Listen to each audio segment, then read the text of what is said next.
Assalamualaikum warahmatullahi wabarakatuh. Selamat pagi anak-anak. Salam sejahtera untuk kita semua. Waalaikumsalam warahmatullahi wabarakatuh. Selamat pagi, Bu. Waalaikumsalam warahmatullahi wabarakatuh. Bagaimana hari ini kabarnya? Sehat semua? Alhamdulillah sehat, Bu. Alhamdulillah. Sebelum pembelajaran hari ini dilaksanakan, alangkah baiknya kita berdoa bersama-sama ya. Dipersilahkan kepada ketua kelas untuk memimpin doa terlebih dahulu agar pembelajaran hari ini diberikan kelancaran. Baik, Bu Sri. Teman-teman, sebelum kita memulai untuk belajar mata pelajaran hari ini, mari kita berdoa menurut kepercayaan masing-masing. Berdoa dimulai. Berdoa selesai. Terima kasih kepada ketua kelas yang sudah memimpin doa. Baik, di sini Ibu akan mempresensi kalian terlebih dahulu ya. Syahrul Arifin, Hadir. Oksana, Hadir, Bu. Ita Fitria, Hadir, Bu. Pia Nopisatu Sophia, Hadir, Bu. Wulan Indah Sundari, Hadir, Bu. Hana Agustina. Hadir, Bu. Alhamdulillah hari ini nihil ya anak-anak. Sekarang Ibu mau tanya, adakah yang masih ingat pembelajaran minggu lalu? Hayo, siapa yang ingat? Ya, Bu. Pembelajaran minggu lalu mengenai debat. Ya, benar tentang debat. Apa sih yang dimaksud dengan debat? Apakah ada yang mau menjawab? Silahkan mikrofonnya dinyalakan ya anak-anak. Saya, Bu. Ya, silahkan Hana. Debat adalah kegiatan adu argumentasi antara dua pihak atau lebih, baik itu perorangan maupun kelompok dalam mendiskusikan dan memutuskan masalah dan perbedaannya. Ya, betul sekali. Ternyata Hana masih ingat. Jadi, Hana mengatakan bahwa debat adalah kegiatan adu argumentasi antara dua pihak yang lebih baik itu perorangan ataupun kelompok dalam mendiskusikan masalah dan perbedaan. Baik, satu lagi. Adakah yang masih ingat tentang tujuan debat? Saya, Bu. Ya, silakan Wulan. Jadi tujuan debat adalah untuk menyampaikan dan mempertahankan argumen. Tentunya dalam debat memerlukan argumen yang berkualitas yang disampaikan berdasarkan fakta dan pola pikir yang bagus. Ya, Wulan benar. Baik, jika minggu lalu kita belajar debat, sekarang Ibu akan menerangkannya lagi lebih detail. Dan kalian juga akan mempraktikannya debat bersama teman sebaya kalian. Kalian sudah membaca buku bahasa Indonesia minggu lalu kan? Sudah, Bu. Baik, sebelum mempraktikannya, Ibu akan menampilkan PowerPoint-nya beserta contohnya. Karena semuanya ada 7 orang, maka Ibu akan membagikan kelompoknya ya, yaitu tim afirmatif terdiri dari Wulan, tim oposisi yaitu Hana dengan Oksana, dan moderator yaitu Pia. Sebentar Ibu tampilkan dulu ya PowerPoint-nya. Nah, materinya isi debat dan pihak pelaksana debat ya anak-anak. Di sini ada definisi debat. Seperti yang teman kalian katakan tadi, bahwa debat adalah kegiatan adu argumentasi antara dua pihak atau lebih, baik itu perorangan ataupun kelompok dalam mendiskusikan dan memutuskan masalah dalam perbedaan. Jadi intinya adalah debat itu membahas atau pertukaran pendapat mengenai suatu hal yang saling memberi alasan untuk mempertahankan pendapatnya masing-masing. Jadi di dalam debat tersebut, orang-orang terlibat dan memiliki perannya masing-masing. Sebenarnya tujuan dari debat adalah untuk menyampaikan dan mempertahankan argumentasi. Namun secara umum, tujuan debat itu adalah untuk mendiskusikan dan memutuskan masalah dalam perbedaan atas sesuatu hal.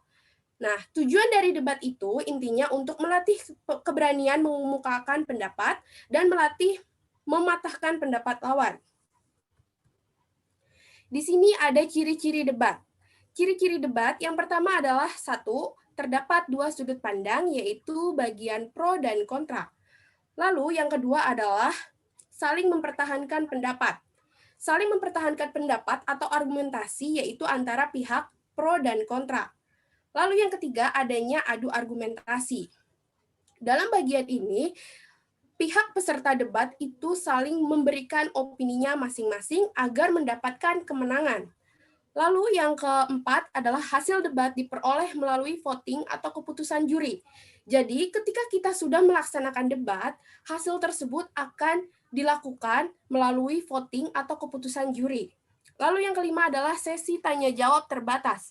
Mengapa terbatas? Karena ketika kita melaksanakan debat atau mengimplementasikannya dan memberikan opini, itu terbatas karena terdapat waktu atau durasi yang telah ditentukan. Lalu yang keenam adalah adanya penengah. Penengah ini bisa dikatakan sebagai wasit ataupun moderator untuk memimpin jalannya diskusi atau debat tersebut dari awal sampai akhir. Lalu di sini ada jenis-jenis debat. Jenis-jenis debat itu ada 3 ya anak-anak. Yang pertama debat formal, debat parlementer, dan debat pemeriksaan ulangan. Jadi, debat formal ini bertujuan untuk mengembangkan kemampuan kedua tim dalam mengutarakan argumen secara logis, jelas, dan terstruktur. Debat parlementer ini adalah debat yang biasanya membahas mengenai undang-undang, kebijakan, atau hal-hal yang berkaitan dengan ketatanegaraan. Lalu, yang terakhir adalah debat pemeriksaan ulangan. Biasanya jenis debat ini sering ditemukan dalam persidangan yang terjadi antara jaksa dan pengacara. Di sini kalian harus memperhatikan ya anak-anak, karena di sini ada unsur-unsur pelaksana debat. Yang pertama ada mosi, tim afirmatif, tim oposisi, tim netral, moderator, dan notulen. Lalu apa sih yang dimaksud dengan mosi? Mosi adalah isu permasalahan, hal, tema, atau topik yang menjadi bahan debat.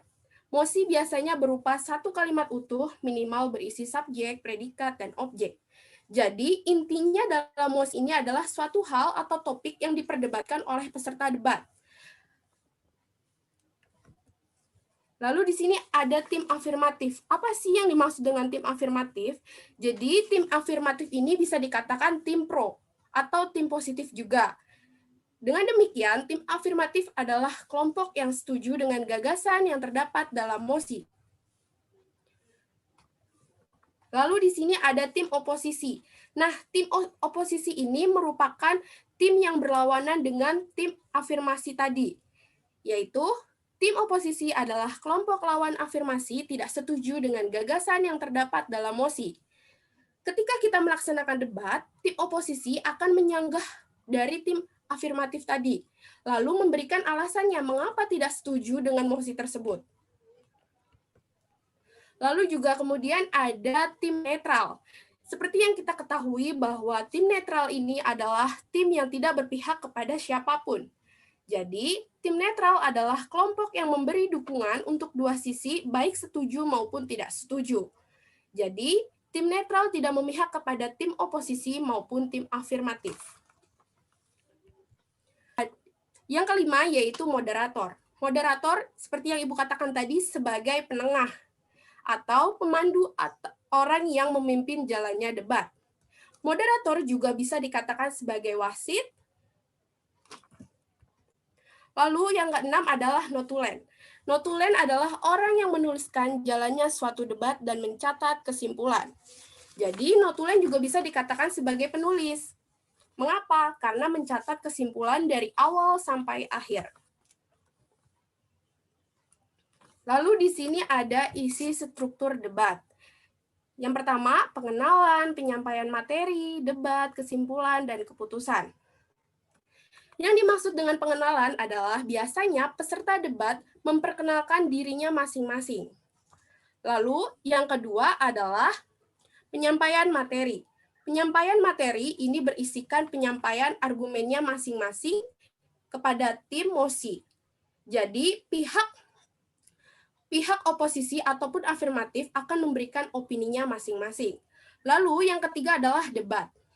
Ketika melaksanakan debat, pastinya tim afirmatif dan tim oposisi akan memberikan gagasannya dan menyanggah dari berlawanan tim tersebut. Dan memberikan alasannya mengapa setuju dan mengapa tidak setuju. Lalu yang keempat adalah kesimpulan. Kesimpulan ini biasanya akan dilakukan oleh moderator. Moderator akan membacakan kesimpulan dari perdebatan tersebut. Lalu yang kelima adalah keputusan. Seperti yang Ibu katakan tadi, bahwa keputusan itu adalah hasil debatnya. Dan itu didapatkan dari voting ataupun keputusan juri. Di sini juga ada teknik-teknik debat. Teknik-teknik debat itu ada 5. Yang pertama, tidak menyerang secara pribadi. Jadi, ketika kalian melaksanakan debat, kalian tidak boleh menyerang secara pribadi yang berlebihan. Yang kedua, yaitu respon berpikir cepat. Dan ketika kalian melakukan debat, kalian harus berpikir secara cepat dan menanggapi lawan kalian, agar kalian tidak dikalahkan. Lalu yang ketiga adalah fokus ke argumen. Mengapa demikian? Karena agar pendapat kalian nyambung, boleh keluar dari pendapat. Lalu yang keempat adalah argumen secara logis, bernalar kritis, dan jelas. Lalu yang kelima adalah kemukakan bukti valid. Dalam memberikan pendapat, kalian juga harus memberikan bukti kebenarannya. Kemudian di sini ada kaidah kebahasaan. Kaidah kebahasaan yaitu yang pertama kalimat kompleks. Kalimat kompleks adalah kalimat yang memiliki dari satu struktur atau lebih dari satu kata kerja. Lalu yang kedua adalah konjungsi. Konjungsi adalah berfungsi untuk menghubungkan kata kalimat. Lalu yang terakhir adalah kata rujukan. Biasanya ini mengenai informasi dan fakta. Biasanya tentang beliau, ini, siapa. Lalu di sini manfaatnya ada banyak sebenarnya, cuman Ibu akan memberikan poinnya saja, yaitu yang pertama berbicara dan mendengarkan dengan baik, berpikir secara logis, berpikir terbuka, memiliki sikap ksatria, dan melatih kedewasaan. Di sini juga ada judul mosi atau permasalahan tadi. Mengurangi konsumsi daging merah perlu dilakukan demi menjaga kesehatan. Kemudian ini akan diimplementasikan oleh kalian. Sekian presentasi dari Ibu, kurang lebihnya mohon maaf. Berhubung sudah melihat penjelasan debat, menurut kalian bagaimana teknik debat itu? Saya izin berpendapat, Bu. Ya, silahkan Mbak Pia. Ya, jadi teknik debat itu ada 6. Yang pertama, tidak menyerang pribadi. Yang kedua, merespon berpikir cepat. Yang ketiga, fokus ke argumen. Yang keempat, argumennya logis. Yang kelima, kemukakan bukti valid. Seperti itu, Bu. Baik, terima kasih Mbak Pia, benar. Nah, menurut kalian mempraktikannya gampang atau sulit? Gampang. Gampang. Jika kalian masih kesulitan, kalian bisa berdiskusi dengan kelompok kalian ya. Dan jika kalian belum memahaminya, kalian boleh bertanya sama Ibu. Berhubung kalian sudah melihat cara berdebat, Ibu persilahkan kepada kalian untuk membuat teks debat terlebih dahulu, lalu mempraktikannya. Jangan lupa mikrofon dinyalakan ya anak-anak. Jadi, tugas kalian adalah membuat teks debat, mendata poin penting dalam debat, dan jika kelompok satu maju, maka kelompok lainnya mencatat hal-hal yang ada di dalam debat tersebut. Apakah masih ada yang kurang jelas, anak-anak? Silahkan yang mau bertanya. Saya, Bu. Ya, silahkan, Mbak Ita. Jadi, yang maju terlebih dahulu kelompok berapa, Bu? Kelompok pertama dulu ya, yaitu Wulan, Hana, Rizal, Ita, dan Pia. Apakah ada yang mau bertanya lagi? Bertanya. Ya, silahkan, Mbak Okta. Jadi misalkan kelompok satu maju, kelompok kita yang belum maju mencatat rangkuman hasil debat seperti di PowerPoint yang Ibu jelaskan. Ya, benar, Oksa. Baik, anak-anak, sekarang waktunya kalian mengerjakan dengan judul mengurangi konsumsi daging merah perlu dilakukan demi menjaga kesehatan dengan waktu 5 menit, dimulai dari sekarang.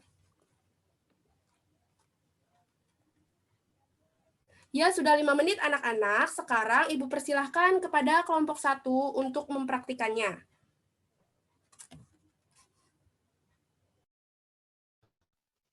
Baik, Bu.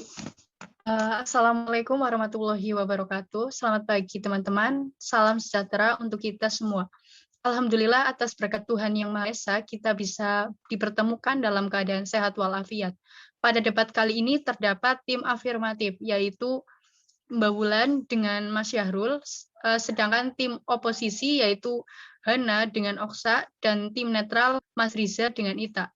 Sebelum acara debat ini berlangsung, saya akan membacakan permasalahan atau isu yang bertemakan mengurangi konsumsi daging merah, yakni sebagai berikut. Beberapa hasil penelitian menunjukkan bahwa mengurangi konsumsi daging merah dapat mengurangi resiko terkena kanker, penyakit jantung, dan diabetes.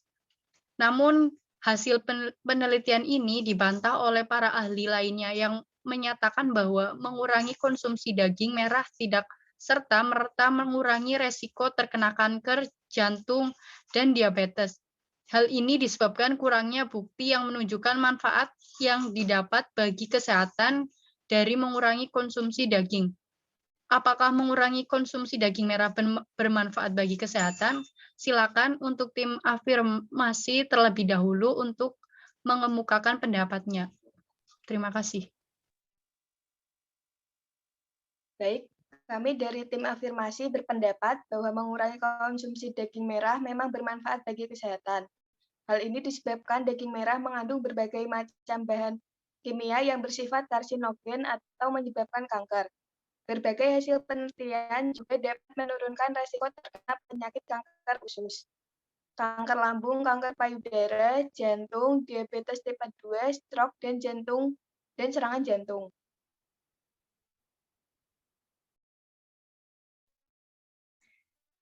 Kami dari tim oposisi berpendapat bahwa mengurangi konsumsi daging merah tidak memberikan manfaat yang sangat signifikan bagi kesehatan. Hal ini juga didasarkan atas beberapa hasil penelitian yang dilakukan oleh para ahli. Mereka menyatakan bahwa hasil penelitian tersebut tidak didukung oleh bukti-bukti yang kuat, sehingga dapat dijadikan dasar untuk dijadikan sebagai argumen. Karena itu, mengurangi konsumsi daging merah bukan solusi tepat untuk menghindari resiko terkena berbagai penyakit seperti kanker, jantung, dan diabetes tipe 2. Untuk tim netral, Mbak Ita bisa menyampaikan argumennya. Silakan. Baik, terima kasih atas waktunya. Kami dari tim netral berpendapat bahwa sesuatu yang dilakukan secara berlebihan tidaklah memberikan dampak yang baik. Pun demikian dengan mengkonsumsi daging merah. Kami berpendapat bahwa mengkonsumsi daging merah yang berlebihan bisa jadi dapat meningkatkan resiko penyakit kanker, jantung, ataupun diabetes tipe 2. Namun mengurangi konsumsi daging merah tidak serta-merta mengurangi resiko terkena penyakit kanker, jantung, atau diabetes tipe 2. Karena itu, sebaiknya kita tetap mengkonsumsi daging merah namun sewajarnya, sesuai dengan takarannya. Seperti itu, terima kasih. Ya, dari berbagai pendapat yang dikemukakan oleh tim afirmasi, tim oposisi, dan tim netral, dapat disimpulkan bahwa mengonsumsi daging merah sah-sah saja, namun jangan berlebihan, mengingat daging merah mengandung berbagai macam zat kimia yang ditengarai bersifat karsinogen. Sekian debat pada kali ini diakhiri. Saya selaku moderator, jika ada kesalahan kata mohon dimaafkan. Wassalamualaikum warahmatullahi wabarakatuh. Terima kasih. Waalaikumsalam warahmatullahi wabarakatuh. Ya, setelah beberapa kelompok dari kalian yang maju, Ibu simpulkan, kalian mampu melaksanakan debat, namun kurang lancar saja pelafalannya, dan mungkin karena kita mempraktikannya melalui media, jadinya tidak terlalu terdengar jelas. Pokoknya, bagus sekali untuk kelompok 1 hasil debatnya. Semoga kalian bisa mengimplementasikannya dalam debat ya anak-anak. Berhubung ada kelompok yang belum maju, Ibu perkenankan kalian membuat video debat, lalu dikirimkan melalui WhatsApp Ibu ya anak-anak. Apa kesimpulannya pembelajaran hari ini? Kepada Ita Fitria sebagai notulensi untuk menyimpulkan dipersilahkan. Baik, Bu. Debat adalah kegiatan adu argumentasi antara dua pihak atau lebih baik itu perorangan ataupun kelompok, dalam mendiskusikan dan memutuskan masalah dan perbedaan unsur pelaksanaan debat itu ada 6, yaitu mosi, tim afirmatif, tim oposisi, tim netral, moderator, dan notulensi. Baik, mungkin itu saja yang bisa saya sampaikan, Bu. Ya, terima kasih kepada Mbak Ita. Ternyata Mbak Ita memperhatikan saat Ibu mempresentasikannya ya. Baik, sekian pembelajaran hari ini. Kita ucapkan Alhamdulillah, semoga bermanfaat ya anak-anak. Berhubung waktu sudah menunjukkan pukul 9:30, kalian untuk beristirahat. Tetap semangat terus ya anak-anak. Kurang lebihnya Ibu mohon dimaafkan. Wassalamualaikum warahmatullahi wabarakatuh. Waalaikumsalam warahmatullahi wabarakatuh. Waalaikumsalam warahmatullahi wabarakatuh. Terima kasih, Bu. Terima kasih.